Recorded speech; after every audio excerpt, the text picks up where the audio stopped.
नमस्ते दोस्तों। आज हम भारतीय स्वतंत्रता संग्राम के उस सुनहरे दशक यानी कि 1930 से लेकर 1940 तक की यात्रा पर चलेंगे, जब देश ने आज़ादी की जंग में एक नए कीर्तिमान गढ़े थे।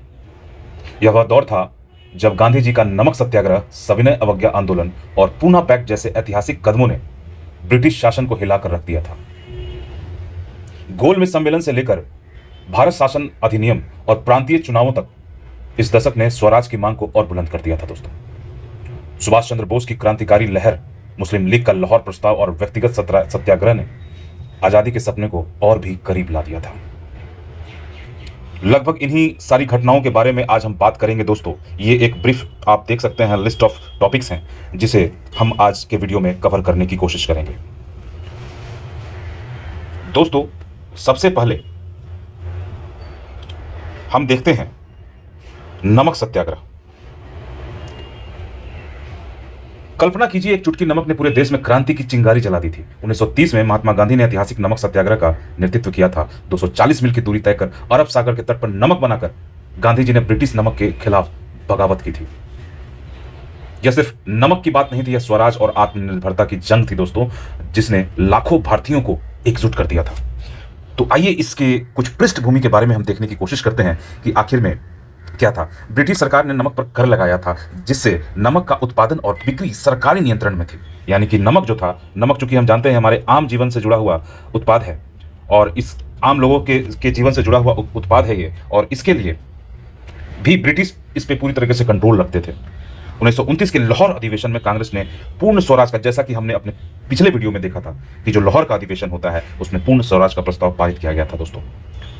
और महात्मा गांधी ने नमक कर के खिलाफ अहिंसक सविनय अवज्ञा आंदोलन शुरू कर दिया था दोस्तों। इसकी जो प्रमुख घटनाएं थी, यहां से बीपीएससी कई बार क्वेश्चन पूछ चुका है, इसलिए इन फैक्ट्स को आप बहुत ध्यानपूर्वक समझकर याद जरूर करेंगे दोस्तों।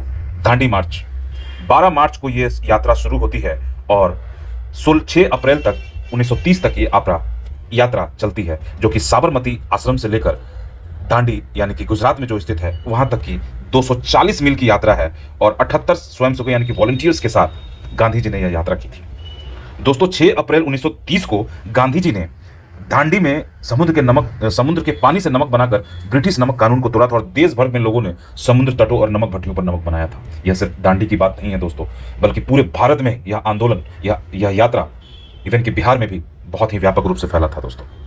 अब जैसा कि हम जानते हैं कि ब्रिटिश भी दमन चक्र चलाएगा, उसको दबाने की कोशिश करेगा, तो 14 अप्रैल को नेहरू जी अरेस्ट हो जाते हैं दोस्तों। डेट यहाँ इंपॉर्टेंट है। और गांधी जी 4 मई 1930 को अरेस्ट हो जाते हैं। गिरफ्तारी चूंकि जरूरी है, यहाँ पर फैक्ट्स को याद करना। विभिन्न जगहों पर अन्य यात्राएं भी होती हैं दोस्तों, जैसा कि तमिलनाडु में सी राजगोपालाचारी ने वेंदरगियाम से तिरुचि यानी कि त्रिचिन्नापल्ली तक मार्च किया था।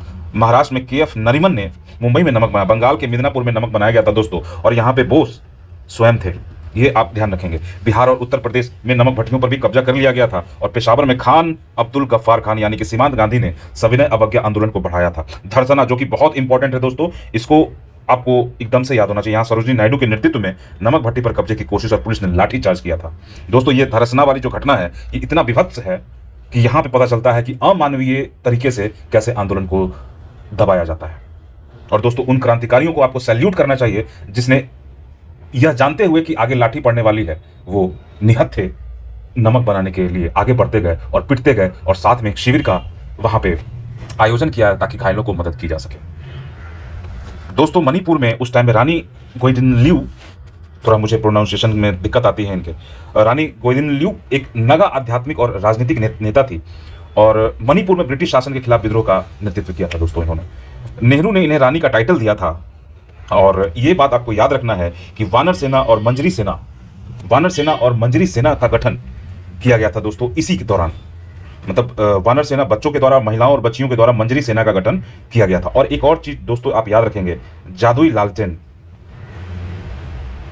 लालटेन भी इस आंदोलन का प्रतीक था। नमक सत्याग्रह का दोस्तों, ये आप इंपॉर्टेंटली जाने दोस्तों। इसके परिणाम को अगर देखते हैं तो हमें वैश्विक पहचान के रूप में मिलती है। मतलब भारत के स्वतंत्रता आंदोलन को एक वैश्विक पहचान यहीं पे पहली बार मिलती है, जब धरसना में वेब मिलर ने जब विदेशी पत्रकारों के विवरण से ब्रिटिश शासन की निंदा हुई थी। ये अमेरिकी पत्रकार थे और इन्होंने लाइव धरसना के उस घटना को, जिसकी मैं अभी जिक्र कर रहा था, उसको बहुत ही अच्छे से उन्होंने किया और ये बहुत वायरल हुआ था उस टाइम पे। दूसरा दोस्तों, आपको एक चीज और याद रखना है कि बोस ने गांधी की इस यात्रा को नेपोलियन की एल्बा टू पेरिस यात्रा से इसकी तुलना की थी, ये आप ध्यान रखेंगे। प्लस मुसोलिनी की रोम मार्च से की गई थी।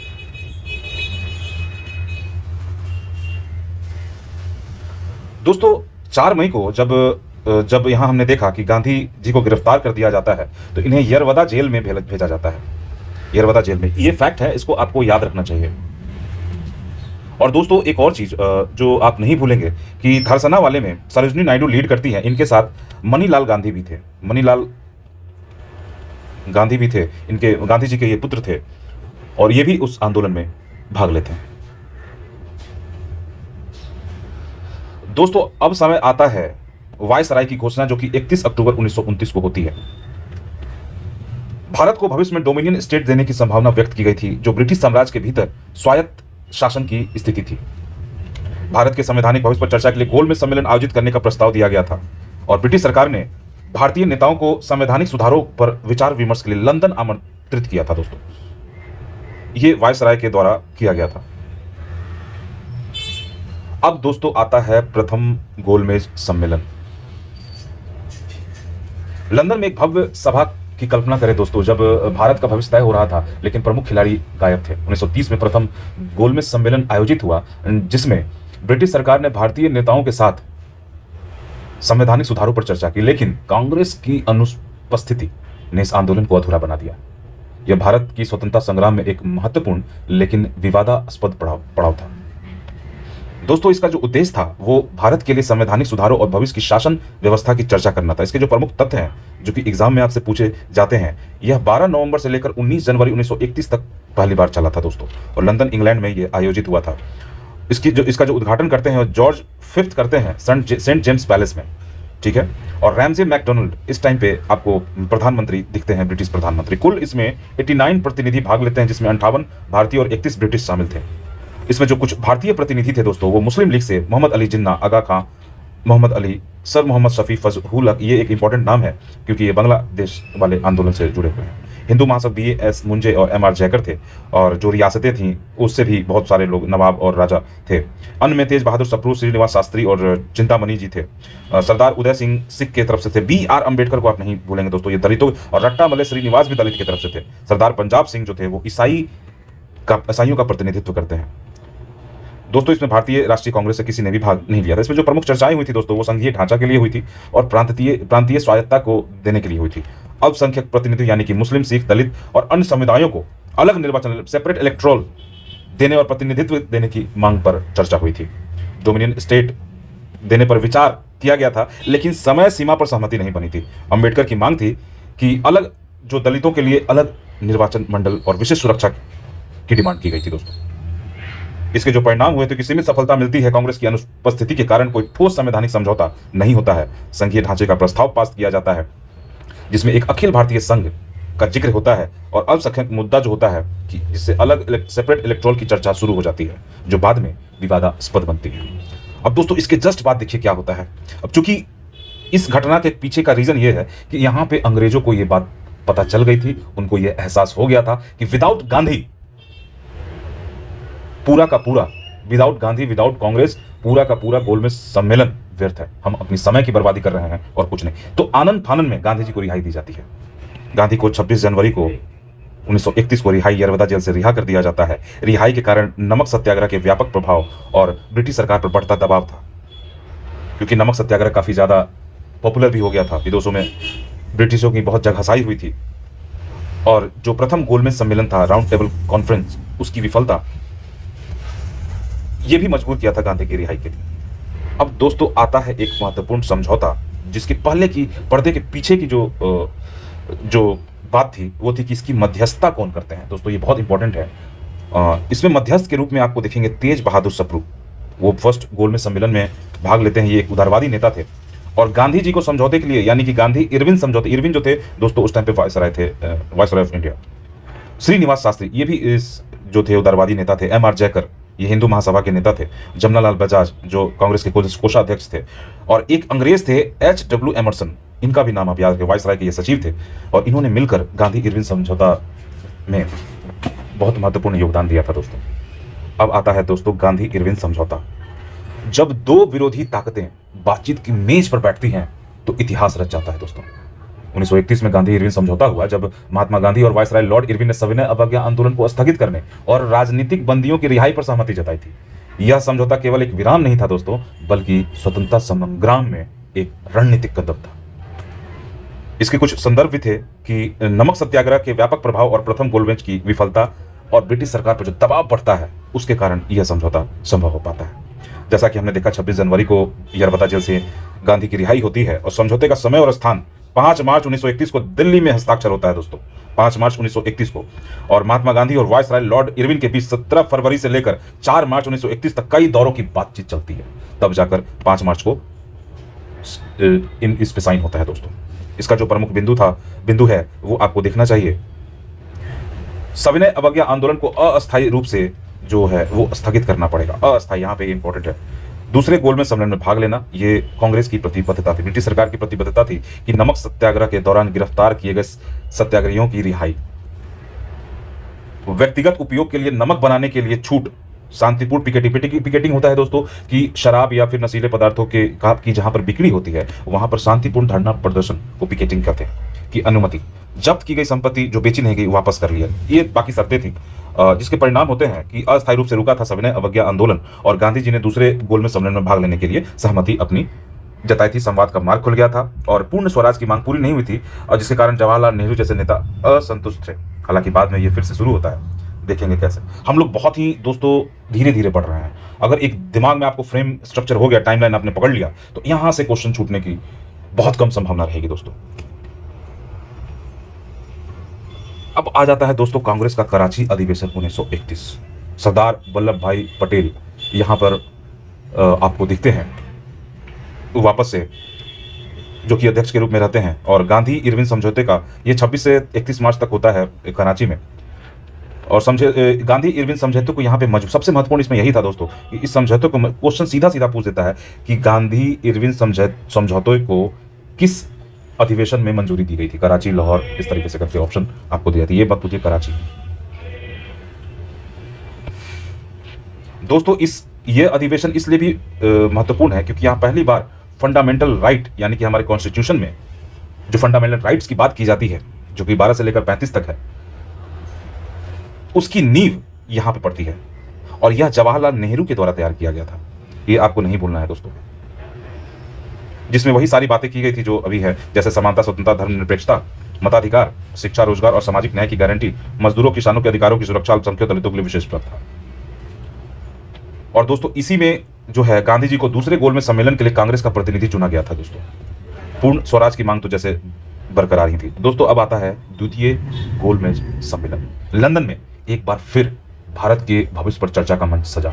1931 का द्वितीय गोलमेज महात्मा गांधी ने कांग्रेस का प्रतिनिधित्व किया, लेकिन विभिन्न समुदायों के बीच में मतभेद और ब्रिटिश नीतियों ने इस सम्मेलन को और जटिल बना दिया। यह एक ऐसा क्षण था जहां भारत की एकता और स्वतंत्रता की मांग ने वैश्विक मंच पर गूंज पैदा कर दी दोस्तों। ये जो समय और स्थान हम देखते हैं वो 7 सितंबर 1931 से लेकर 1 दिसंबर 1931 तक लंदन में सेंट जेम्स पैलेस में होता है।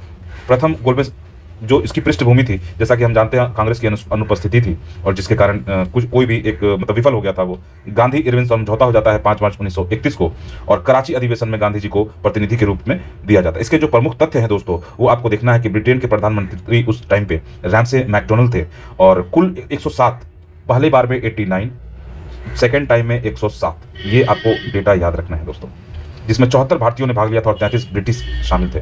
भारतीय प्रतिनिधि में सबसे पहले कांग्रेस की तरफ से एकमात्र प्रतिनिधि के रूप में महात्मा गांधी वहां पे गए थे दोस्तों। ये जो दूसरा वाला सम्मेलन था इसमें आप SS राजपूताना नामक जहाज से, इस जहाज से वो लंदन गए थे दोस्तों। मुस्लिम लीग की तरफ से जिन्ना थे, फजलुल हक थे, आगा खां थे, हिंदू मुंजे थे और जयकर थे, तेज बहादुर सप्रू थे, दलित से B.R. अम्बेडकर, रट्टा मल्ले श्रीनिवासन थे, रियासतें थीं। फिर सरदार पंजाब सिंह ईसाइयों से थे, हेनरी गिडनी जो थे वो एंग्लो इंडियन की तरफ से थे। बेगम जहां आरा, ये दो नाम आपको याद, बेगम जहां आरा सहनवाज और राधा बाई सुब्बरायण, ये दो लेडी महिलाओं की प्रतिनिधि के रूप में गई थी। इसमें जो प्रमुख चर्चाएं होती हैं दोस्तों, संघीय ढांचा, प्रांतीय स्वायत्तता, अल्पसंख्यक प्रतिनिधित्व, मुस्लिम, सिख, दलित और अन्य अलग निर्वाचन मंडल, ये प्रमुख मुद्दा था दोस्तों। डोमिनियन स्टेट, कांग्रेस ने पूर्ण स्वराज की मांग की थी, जबकि ब्रिटिश डोमिनियन स्टेट पर जोर दे रही थी। अंबेडकर की जो मांग थी दोस्तों, वही दलितों के लिए अलग निर्वाचन मंडल और विशेष सुरक्षा की मांग, जिसका गांधी जी ने विरोध किया था। सांप्रदायिक मुद्दा, हिंदू मुस्लिम एकता पर सहमति नहीं बनी और जिन्ना ने मुस्लिम हितों की रक्षा पर जोर दिया। अब दोस्तों आता है गांधी की भूमिका। गांधी ने कांग्रेस की ओर से पूर्ण स्वराज की मांग रखी थी, सांप्रदायिक एकता पर जोर दिया था और अलग निर्वाचन मंडल के विरोध किया था। और गांधी जी के कट्टर रुख और ब्रिटिश सरकार के साथ असंबंधित चर्चाओं को और जटिल बना दिया था दोस्तों। इसके जो परिणाम हुए थे कि यह विफल हो गया था हिंदू मुस्लिम और दलित वाले मुद्दे पर पूरी तरीके से। बाद में सांप्रदायिक अवार्ड आता है, कम्युनल अवार्ड, जो कि हम आगे देखेंगे दोस्तों। फिर देखते हैं दोस्तों, द्वितीय सविनय अवज्ञा आंदोलन शुरू होता है। लंदन में विफलता के बाद वापस से हम देखते हैं कि जब समझौते टूटते हैं तो आंदोलन फिर जाग उठता है दोस्तों। 1932 में सविनय अवज्ञा आंदोलन का पुनरारंभ होता है, जिसमें भारतीयों ने ब्रिटिश शासन के खिलाफ और भी जोरदार तरीके से आवाज उठाई। जेलें भर दी गईं, लेकिन स्वतंत्रता का जुनून कम नहीं हुआ। यह आंदोलन भारत के दृढ़ संकल्प का प्रतीक था दोस्तों। इस टाइम में जो वायसराय होते हैं लॉर्ड वेलिंगटन, बहुत बार क्वेश्चन पूछा जाता है दोस्तों कि वायसराय कौन थे। अब इरविन नहीं है। इसकी जो पृष्ठभूमि थी वो हमने देख लिया था। द्वितीय गोलमेज सम्मेलन जो विफल हो जाता है, पूर्ण स्वराज की मांग जो है वो पूरी नहीं होती है और सांप्रदायिक मुद्दों पर सहमति नहीं बनती है दोस्तों। इसके जो प्रमुख तथ्य हैं दोस्तों कि जनवरी 1932 में भारतीय राष्ट्रीय कांग्रेस ने सविनय अवज्ञा फिर से शुरू कर दिया।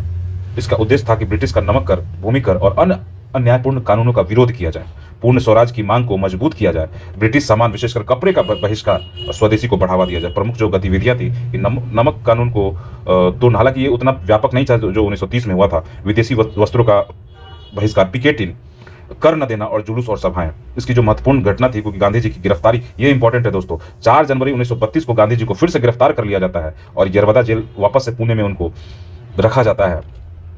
और नेहरू, पटेल और आजाद जो थे, कलाम आजाद, वो भी गिरफ्तार हो जाते हैं। और पूना पैक्ट एक महत्वपूर्ण घटना, इसी जब ये जेल में ही थे तभी गांधी जी के आमरण अनशन के बाद B.R. अम्बेडकर के साथ समझौता होता है और दलित के लिए अलग निर्वाचन मंडल की जगह संयुक्त निर्वाचन मंडल के साथ अधिक सीटें दे दी जाती है। इसको हम लोग डिटेल में करेंगे दोस्तों। अब इसके जो परिणाम होते हैं, आंदोलन का अंत होता है मई 1934 में दोस्तों। अब समय आ गया 1934 का, जब इसको बंद करते हैं क्योंकि ब्रिटिश का जो दमन था वो बहुत व्यापक हो चुका था। नेताओं की गिरफ्तारी ने इसे और भी कमजोर कर दिया था। सीमित सफलता मिली थी, जन जागरण हो गया था और कांग्रेस की रणनीति में बदलाव होता है। आंदोलन की समाप्ति कांग्रेस ने 1937 के प्रांतीय चुनाव में भाग लेने का निर्णय लिया। अब आते हैं दोस्तों 1932 का जो सांप्रदायिक अवार्ड यानी कि कम्युनल अवार्ड था, जिसने बहुत सारा मतलब विवाद खड़ा किया था, उसको हम लोग देखते हैं दोस्तों। 2 घटनाएं यहाँ पे इंपॉर्टेंट है, सांप्रदायिक अवार्ड और पूना पैक्ट। जब ब्रिटिश सरकार ने सांप्रदायिक अवार्ड के जरिए भारतीय समाज को बांटने की कोशिश की, तब गांधी जी ने अनशन के हथियार से जवाब दिया था दोस्तों। वो यरवदा जेल में थे, ये बात आप याद रखेंगे। 1932 में सांप्रदायिक अवार्ड ने अलग निर्वाचन मंडल की घोषणा कर दिया जाता है ब्रिटिशों के द्वारा, लेकिन गांधी जी और डॉक्टर B.R. अम्बेडकर के बीच में पूना पैक्ट ने दलितों के लिए बेहतर प्रतिनिधित्व सुनिश्चित किया। यह सामाजिक न्याय और एकता की दिशा में एक ऐतिहासिक कदम था। इसकी घोषणा 16 अगस्त को की जाती है दोस्तों, ब्रिटिश प्रधानमंत्री रैमजे मैकडोनल्ड के द्वारा। इसकी पृष्ठभूमि को जैसा कि हम लोगों ने जाना है कि जो B.R. अम्बेडकर थे, उन्होंने अलग निर्वाचन मंडल की मांग की थी, जिसको स्वीकार करते हुए ही यहाँ पे फूट डालो और राज करो की नीति के तहत ही इसे लागू किया। इसके प्रमुख प्रावधान इंपॉर्टेंट है दोस्तों। सेपरेट इलेक्टोरल, मुस्लिम, सिख, दलित, ईसाई और एंग्लो इंडियंस, महिलाएं, कुछ क्षेत्र में थी महिलाओं, इसमें शायद 3% का इनको दिया गया था दोस्तों। इन लोगों को सेपरेट इलेक्टोरल दे दिया जाता है दोस्तों। प्रांतीय विधानसभा में सीटों का आवंटन दोस्तों, दलितों के लिए 71 सीटें आरक्षित जो अलग निर्वाचन मंडल के तहत थी, और अन्य अल्पसंख्यकों के लिए निश्चित संख्या में सीटें आरक्षित कर दी गई। वेटेज सिस्टम, अल्पसंख्यक समुदायों को उनकी जनसंख्या के अनुपात में अधिक सीटें दे दी गई, विशेषकर मुस्लिमों और सिखों को। केंद्र और प्रांतों में यह लागू हो गया। यह व्यवस्था प्रांतीय विधानसभाओं और केंद्रीय विधानमंडल में लागू होनी थी। अब दोस्तों प्रतिक्रिया आता है, सबसे पहले महात्मा गांधी का। दलितों के लिए अलग निर्वाचन कड़ा विरोध किया, हालांकि ये शुरू से उसके विरोध में थे, और क्योंकि वे इसे हिंदू समाज को तोड़ने और राष्ट्रीय एकता को कमजोर करने वाला मानते थे। ये बहुत इंपॉर्टेंट है।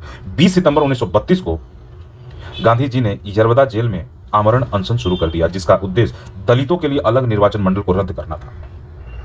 बी आर अम्बेडकर, दोस्तों अम्बेडकर ने दलितों के लिए अलग निर्वाचन मंडल का समर्थन किया क्योंकि वे इसे दलित के लिए राजनीतिक सशक्तिकरण के लिए आवश्यक मानते थे। गांधी के अनशन के दबाव में अम्बेडकर ने बातचीत और पूना पैक्ट पर सहमति दी थी। दोस्तों मुस्लिम लीग, जिन्ना और अन्य नेताओं ने मुस्लिमों के लिए अलग निर्वाचन मंडल का स्वागत किया क्योंकि वह उनके हितों को मजबूत कर रहा था।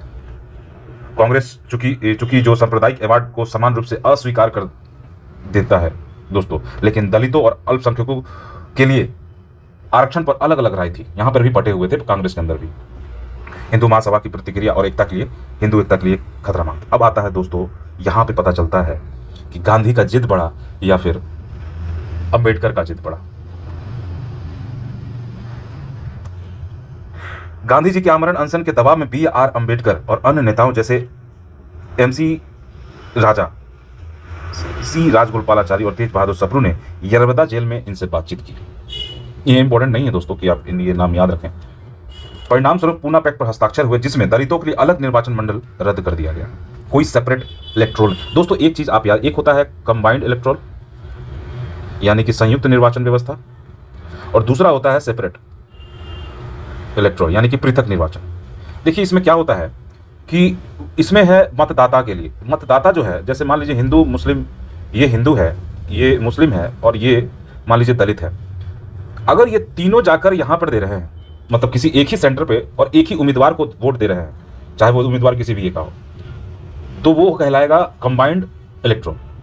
लेकिन अगर मुस्लिम अपने मुस्लिम प्रतिनिधि को दे रहा है अलग और दलित सिर्फ दलित को दे रहा है, वो होता है सेपरेट इलेक्ट्रोल। तो इसके तहत 147 सीटें जो थी निर्वाचक मंडल में, कहीं कहीं 148 भी मिलता है दोस्तों, 147 से 148 है ये आप ये देखिए। बिहार में 18 सीटें ये थी। ये इंपॉर्टेंट है दोस्तों कि दलितों के लिए जो संयुक्त निर्वाचन मंडल के तहत कितनी सीटें बिहार के, तो बिहार के लिए 18 सीटें थी, और जो कि 71 था पहले कम्युनल अवार्ड में। 18% इन सेंट्रल असेंबली इनको आरक्षण दिया जाता है।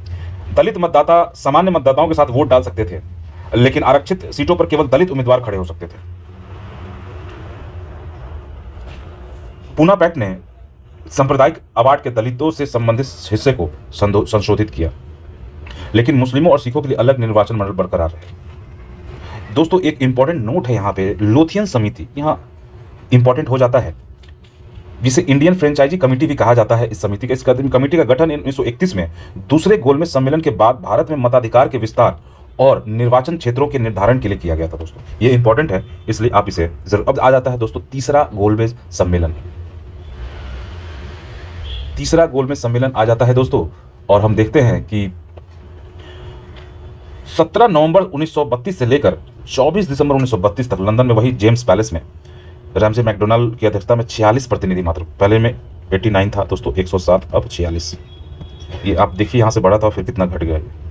मुस्लिम लीग, हिंदू महासभा, उदारवादी, दलित, बी आर अम्बेडकर, रट्टामले श्रीनिवास, बेगम जहां आरा शहनवाज महिलाओं की तरफ से आती हैं। कांग्रेस की से कोई भी भाग नहीं लेता है यहाँ पे। सीमित सफलता या कह सकते हैं ये पूरी तरीके से। यहाँ पे एक इंपॉर्टेंट है दोस्तों व्हाइट पेपर। व्हाइट पेपर 1933 में आता है। एक व्हाइट पेपर जारी किया जाता है ब्रिटिश सरकार के द्वारा, और जिसमें संवैधानिक सुधारों का खाका प्रस्तुत किया जाता है। यही 1935 के भारत सरकार अधिनियम का आधार बनता है दोस्तों, और जिसके आधार पर 1935 का भारत सरकार अधिनियम आता है दोस्तों। 1935 में ब्रिटिश संसद ने भारत सरकार अधिनियम पारित किया, जिसे भारत के लिए एक नया संविधान कहा गया। लेकिन क्या यह वास्तव में स्वराज की दिशा में कदम था, या ब्रिटिश नियंत्रण को मजबूत करने की एक चाल थी? इस अधिनियम ने प्रांतीय स्वायत्तता दी, लेकिन पूर्ण स्वतंत्रता की मांग को अनसुना कर दिया। यह भारतीय स्वतंत्रता संग्राम में एक जटिल मोड़ की तरह उभरा था दोस्तों। आइए समझते हैं इसके प्रमुख प्रावधान और प्रमुख तथ्यों को, जो कि आपको इसकी जो पृष्ठभूमि हम जानते हैं। साइमन कमीशन आता है 1919 के मॉन्टेग्यू चेम्सफोर्ड सुधार के में जो क्लॉज था उसके अकॉर्डिंगली 3 गोलमेज सम्मेलन उसके साइमन कमीशन के आधार पर, रिपोर्ट के आधार पर किए जाते हैं, और कम्युनल अवार्ड और पूना पैक्ट इत्यादि होता है। फिर नमक सत्याग्रह, तमाम सारी चीज़ें होती हैं। व्हाइट पेपर 1933 में जारी किया जाता है, तब जाके ये होता है। अखिल भारतीय संघ की इसमें चर्चा की गई थी दोस्तों, यानी कि एक संघ होगा जिसमें ब्रिटिश भारत जितने भी प्रोविंसेस हैं, जितने भी प्रांत हैं ब्रिटिश, वो और भारतीय जो रियासतें हैं वो भी इस संघ में शामिल होंगे। 2 सदन की व्यवस्था होगी, जैसा कि आज है लोकसभा और राज्यसभा, काउंसिल ऑफ स्टेट्स और फेडरल असेंबली। और रियासतों को स्वेच्छा से शामिल होने का विकल्प दिया गया था। प्रांतीय स्वायत्तता, प्रांतों को पूर्ण स्वशासन, निर्वाचित विधानसभाएं और जिम्मेदार सरकारें दी गई थी। 11 क्षेत्र थे दोस्तों, मद्रास, बंबई, बंगाल, संयुक्त प्रांत पंजाब, बिहार, मध्य प्रांत असम, उत्तर पश्चिम सीमा प्रांत उड़ीसा और सिंध। फिर दोस्तों आता है डायरकी, केंद्र में द्वैत शासन। बहुत बार ये क्वेश्चन पूछा गया है कि केंद्र में द्वैत शासन कब लागू हुआ। रक्षा, विदेश और वित्त वायसराय के अंडर दे दिए गए और अन्य विषय मंत्रियों और जो कि विधायिका के प्रति जवाबदेह थे उनको दे दिए गए। सांप्रदायिक प्रतिनिधित्व, मुस्लिमों, सिख और ईसाई, एंग्लो इंडियन और दलितों के लिए अलग निर्वाचन मंडल और आरक्षित सीट दी गई। दलितों को 148 सीटें संयुक्त निर्वाचन मंडल के तहत दी गई थी दोस्तों। मताधिकार का विस्तार, मतदाताओं की संख्या 3.5 करोड़ कर दी गई थी, यानी कि कुल का 10 से 15%। और मताधिकार दोस्तों सबको नहीं हासिल था। जिसके पास संपत्ति थी, जो शिक्षित थे, जो कर का भुगतान टैक्स देते थे, वही मताधिकार का उपयोग भी कर सकते थे दोस्तों। कुछ संस्थागत सुधार भी देखने को मिलते हैं। फेडरल कोर्ट की स्थापना होती है और रिजर्व बैंक ऑफ इंडिया की भी स्थापना होती है और 3% महिलाओं को इसमें आरक्षण दिया जाता है। अब दोस्तों आता है प्रांतीय चुनाव 1937। दोस्तों जब कांग्रेस अपने सविनय अवज्ञा आंदोलन को जब खत्म कर देती है, यानी कि 1934 में, फिर भारत शासन अधिनियम आता है, प्रांतों को स्वायत्तता दी जाती है और तमाम सारे जो पॉलिटिकल जो रिफॉर्म्स हो रहे होते हैं। अब कांग्रेस ये सोचती है कि अब हम चुनाव में भाग लेकर तब ब्रिटिश का विरोध करेंगे। याद कीजिए वो दौर वो जो स्वराजियों का था, सीआर दास, मोतीलाल नेहरू, उसी तरह का यहाँ पे मंशा वापस से कांग्रेस में डेवलप होती है और 1937 के चुनाव में कांग्रेस भाग लेती है। 1937 में हुए प्रांतीय चुनाव ने भारतीय राजनीति में एक नया रंग भर दिया था दोस्तों। कांग्रेस ने कई प्रांतों में शानदार जीत हासिल की और पहली बार सत्ता का स्वाद चखा था। लेकिन यह जीत चुनौतियों के साथ आई थी। यह दौर भारतीय नेताओं के शासन और स्वतंत्रता की मांग के बीच संतुलन का समय था दोस्तों। इसकी पृष्ठभूमि को तो हम लोग देख ही चुके हैं। इसके जो प्रमुख तथ्य हैं दोस्तों कि फरवरी 1937 में चुनाव आयोजित किए जाते हैं 11 प्रांत में। मताधिकार में 10 से कुल जनसंख्या का 10, जो कि शिक्षा, संपत्ति और कर भुगतान के आधार पर योग था। कुल सीटें जो 1585 विधानसभा सीटें थी, जिनमें सामान्य, मुस्लिम, सिख, दलित, बाकी सारी आरक्षित सीटें भी शामिल थी। इसके जो प्रमुख दल थे वो आईएनसी थे, मुस्लिम लीग थे। अन्य दल में हिंदू उदारवादी यूनियनिस्ट पार्टी पंजाब और क्षेत्रीय दल भी इसमें शामिल थे। चुनाव परिणाम आता है दोस्तों, ये बहुत अच्छा परिणाम था। कांग्रेस की जीत, 7 प्रांतों में बहुमत हासिल किया था दोस्तों। ये इंपॉर्टेंट है दोस्तों। मद्रास में, बंबई में, संयुक्त प्रांत में यानी कि अभी के यूपी में, बिहार में, मध्य प्रांत में, उड़ीसा में और असम में दोस्तों। कुल 1500 जो कुल सीटें थी यहाँ, 1585 सीट में 716 सीटें जीत ली थी। और मुस्लिम लीग जो था दोस्तों, कुल 109 सीटें मुस्लिम लीग ने जीती थी दोस्तों। बंगाल और पंजाब में बेहतर प्रदर्शन, लेकिन संयुक्त प्रांत जैसे क्षेत्रों में कमजोर रहे थे और मोहम्मद अली जिन्ना ने मुस्लिम हितों पर जोर दिया था, लेकिन कांग्रेस के मुकाबले कम प्रभाव डाल पाए। अन्य दल भी थे दोस्तों पंजाब में, ये बहुत इंपॉर्टेंट है दोस्तों। यहाँ पे सीधा क्षेत्रीय दल से पंजाब में यूनियनिस्ट पार्टी सिकंदर हयात खां के नेतृत्व में जीत हासिल होती है और बंगाल में कृषक प्रजा पार्टी, फजल उल हक और मुस्लिम लीग की गठबंधन सरकार बनती है बंगाल और पंजाब में। अब देखिए दोस्तों, मुख्यमंत्री कौन कौन से बनते हैं। मद्रास में सील राजगोपालाचारी, बंबई में बीजी खेर, संयुक्त प्रांत में गोविंद बल्लभ पंत, बिहार में श्रीकृष्ण सिंह, मध्य प्रांत में एनबी खरे, उड़ीसा में विश्वनाथ दास, असम में गोपीनाथ बरदोलोई। मुस्लिम लीग का असंतोष होता है दोस्तों, क्योंकि वो कांग्रेस के सरकारों से गठबंधन से इनकार कर दिया जाता है, जिसने जिन्ना और लीग ने इस्लाम खतरे में है इसका नारा देते हैं। इसने हिंदू मुस्लिम तनाव को बढ़ा दिया और बाद में विभाजन की मांग को और मजबूत कर दिया था दोस्तों। परिणाम ये होता है दोस्तों कि कांग्रेस को मजबूती मिलती है, क्योंकि 716 सीट पे जीत हासिल करके कांग्रेस बहुत उत्साहित थी। और लेकिन सांप्रदायिक तनाव साथ में, वो कहते हैं ना कि जैसे चना के साथ पीसने के साथ घुन भी पिसाता है, तो सांप्रदायिक तनाव भी यहाँ पर देखने को मिलता है। 1940 में जो है वो लाहौर प्रस्ताव, पाकिस्तान की मांग इसी असंतोष के आधार पर की जाती है। द्वितीय विश्व युद्ध होता है दोस्तों और कांग्रेस का इस्तीफा आ जाता है दोस्तों। अब देखिए दोस्तों, होता क्या है कि इस 1939 में द्वितीय विश्व युद्ध आ जाता है, यानी कि 1939 में द्वितीय विश्व युद्ध शुरू हुआ और ब्रिटिश सरकार ने भारत को बिना पूछे युद्ध में शामिल कर लिया। कांग्रेस ने इसका कड़ा विरोध किया, प्रांतीय मंत्रिमंडलों से पूरी तरीके से इस्तीफा दे दिया। यह न केवल ब्रिटिश शासन के खिलाफ बगावत थी, बल्कि भारत की स्वतंत्रता की मांग को और मजबूत करने का यह क्षण था। दोस्तों, 1 सितंबर 1939 को द्वितीय विश्व युद्ध शुरू होता है, जब नाजी जर्मनी ने पोलैंड पर हमला कर दिया। 1935 में भारत सरकार अधिनियम आता है, 37 में चुनाव होते हैं, कांग्रेस बहुमत से 7 प्रांतों में सरकार बनाती है और 5 प्रांतों में पूर्ण बहुमत में होती है। अपने पूर्ण स्वराज की मांग को बनाए रखा और ब्रिटिश सरकार की नीतियों का विरोध जारी रखा था। दोस्तों, इसके जो प्रमुख तथ्य हैं, ब्रिटिश सरकार की घोषणा ये 3 सितंबर 1939 को भारत को बिना भारतीय नेताओं से परामर्श युद्ध में शामिल करना, मतलब भारत युद्ध में शामिल इस बात की घोषणा कर दी जाती है। उस टाइम में लॉर्ड लिथिगियो थे ने भारत में ब्रिटिश युद्धों को प्रयासों का हिस्सा बनाया। कांग्रेस की प्रतिक्रिया होती है, जो एक तरफा फैसले का विरोध किया जाता है, भारतीयों की सहमति नहीं ली गई, इस बात पर विरोध जताया जाता है। जवाहरलाल नेहरू, गांधी और अन्य नेताओं ने मांग की कि युद्ध में सहयोग के बदले भारत को स्वतंत्रता या कम से कम डोमिनियन स्टेटस का आश्वासन दिया जाए। ब्रिटिश जवाब जो होता है, लॉर्ड लिथिगियो ने अक्टूबर 1939 में घोषणा की कि भारत को युद्ध के बाद डोमिनियन स्टेटस पर विचार किया जाएगा, लेकिन समय सीमा नहीं बताई गई। कांग्रेस ने इस अस्पष्ट जवाब को अस्वीकार कर दिया, क्योंकि यह पूर्ण स्वराज की मांग से बहुत कम था। कांग्रेस का इस्तीफा होता है दोस्तों अक्टूबर नवंबर 1939 में। कांग्रेस कार्य समिति ने फैसला लिया कि वह ब्रिटिश युद्ध प्रयासों में सहयोग नहीं करेगी। 7 प्रांतों में कांग्रेस मंत्रिमंडल ने इस्तीफा दे देते हैं, जो भी मुख्यमंत्री होते हैं, और इस्तीफे 12 अक्टूबर से 15 नवंबर तक के बीच में चलते हैं। मुस्लिम लीग यहां पे खुश हो जाता है दोस्तों। मुक्ति दिवस के रूप में मनाया जाता है 22 दिसंबर को। दोस्तों, ये आपको याद रखना है, पूछा भी गया है कई बार। इसमें अंबेडकर भी शामिल थे इस मुक्ति दिवस मनाने में, जिन्होंने ने ब्रिटिश सरकारों के सहयोग की नीति अपनाई, जिसने लीग की स्थिति को मजबूत किया। अब कांग्रेस का रामगढ़ अधिवेशन होता है दोस्तों 1940 में। रामगढ़ में कांग्रेस का अधिवेशन होता है, और जहां स्वतंत्रता की मांग को और तीव्र किया गया। यह वह समय था जब भारत ने एक स्वर में कहा कि हमें पूर्ण स्वराज ही चाहिए। इस अधिवेशन ने स्वतंत्रता संग्राम को नई दिशा दी और आने वाले आंदोलनों की नींव रखी थी। दोस्तों, 1920 मार्च रामगढ़ में, यानी कि वर्तमान झारखंड और तब के बिहार में, इसके जो अध्यक्ष थे वो मौलाना अबुल कलाम आजाद थे, और 1946 तक यही रहते हैं दोस्तों। इसमें सुभाष चंद्र बोस का प्रभाव दिखता है, क्योंकि उन्होंने अलग से फॉरवर्ड ब्लॉग आगे हम लोग देखेंगे। पूर्ण स्वराज की मांग को वापस से दोहराया जाता है। यहाँ पर संविधान सभा की मांग की जाती है, कैबिनेट की, और विश्व युद्ध में असहयोग का नीति पर सहमति बनती है। और सबसे महत्वपूर्ण जो घटना होती है दोस्तों, ये होती है व्यक्तिगत सत्याग्रह की शुरुआत। जब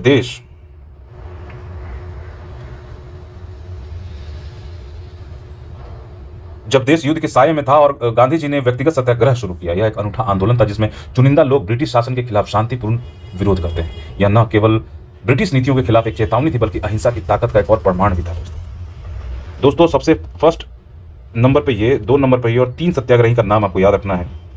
शुरुआत इसकी 17 अक्टूबर 1940 से होती है। इसका उद्देश्य जबरन भागीदारी का विरोध करना था दोस्तों।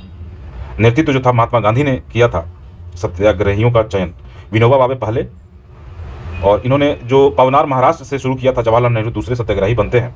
हालांकि 31 अक्टूबर 1940 को ये गिरफ्तार कर लिए जाते हैं। फिर सरदार वल्लभ भाई पटेल जी 3rd थे, मौलाना अब्दुल कलाम, सरोजिनी नायडू और हजारों कार्यकर्ता इसमें सम्मिलित थे दोस्तों। बिहार में भी यह होता है, जिसमें नेतृत्व राजेंद्र प्रसाद और श्री कृष्ण सिंह और अनुग्रह नारायण सिन्हा जैसे प्रमुख कांग्रेसी नेताओं द्वारा होता है।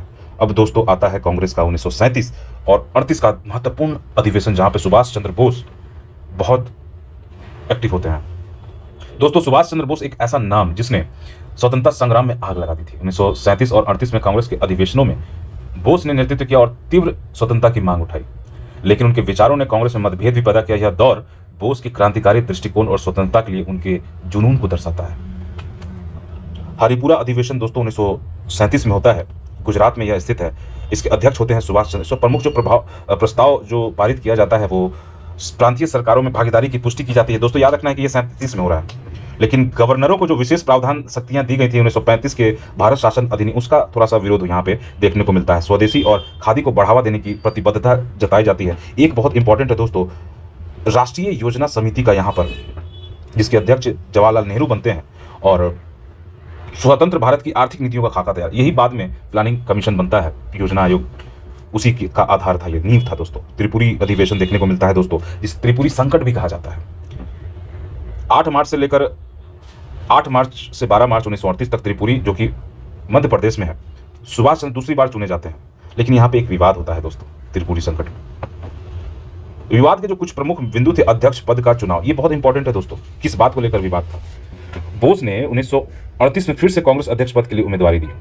महात्मा गांधी ने पट्टाभी सीतारमैया को समर्थन दिया। जो अहिंसक और उदारवादी दृष्टिकोण के प्रतीक थे।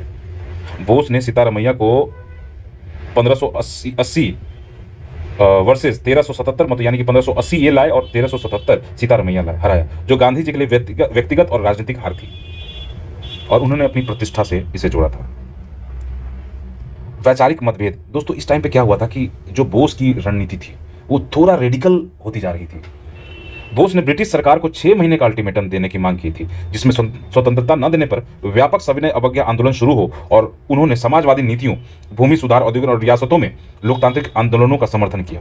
गांधीवादी दृष्टिकोण, गांधी, नेहरू और पटेल अहिंसक और नियंत्रित आंदोलन चाहते थे। वे प्रांतीय सरकारों में भागीदारी को स्वतंत्रता के लिए रणनीतिक कदम मानते थे। दोस्तों, यह एक बार फिर से 1907 का वो सूरत फूट याद कीजिए, जब लाल बाल पाल के द्वारा जोरदार विरोध होता है और तरीकों पर आवाज उठाई जाती है और कहा जाता है कि इस तरीके से नहीं होगा। थोड़ा वो लोग रेडिकल हो जाते हैं, लेकिन तब भी उदारवादी जो धड़ा था वो जीता था, और इस त्रिपुरी संकट में भी वही चीज दोहराया जाता है। कार्य समिति गठन का विवाद भी यहाँ पे दोस्तों उठता है कि बोस ने नई कार्य समिति बनाया, वर्किंग कमेटी, जिसमें उनके समाजवादी और कट्टरपंथी सहयोगी शामिल हों।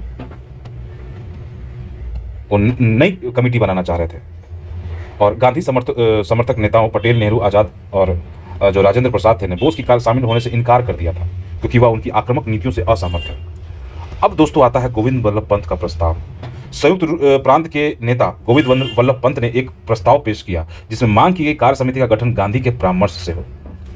दोस्तों, यह प्रस्ताव बोस के लिए अपमानजनक था, क्योंकि उससे उनकी अध्यक्षता कमजोर, क्योंकि अध्यक्ष का कुछ पावर होल्ड करता है। प्रस्ताव पारित हुआ और बोस को अलग थलग कर दिया गया।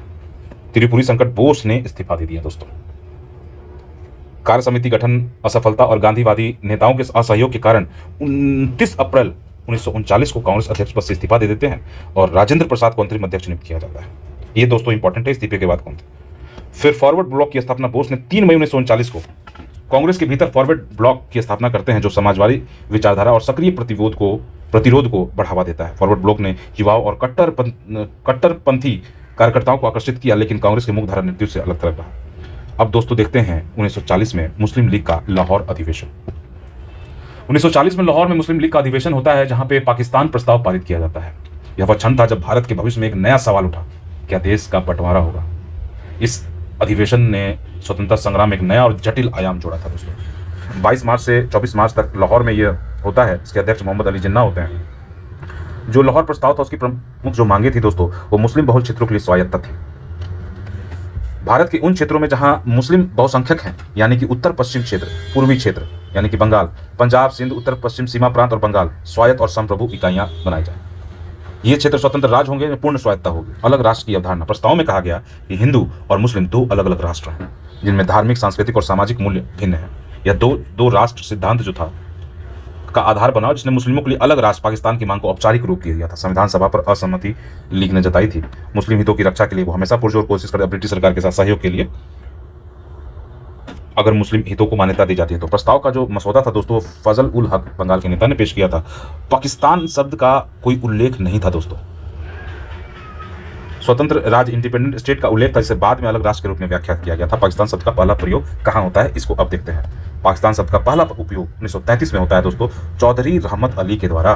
कैम्ब्रिज विश्वविद्यालय में पढ़ रहे एक भारतीय मुस्लिम छात्र चौधरी रहमत अली ने 28 जनवरी 1933 को एक पर्चे में पाकिस्तान शब्द लिख के प्रस्ताव रखा था। पर्चा का जो नाम था नाउ और नेवर, पॉम्पलेट था वो दोस्तों, आर वी टू लिव और पेरिश फॉर एवर, अभी नहीं तो कभी नहीं, नाउ और नेवर।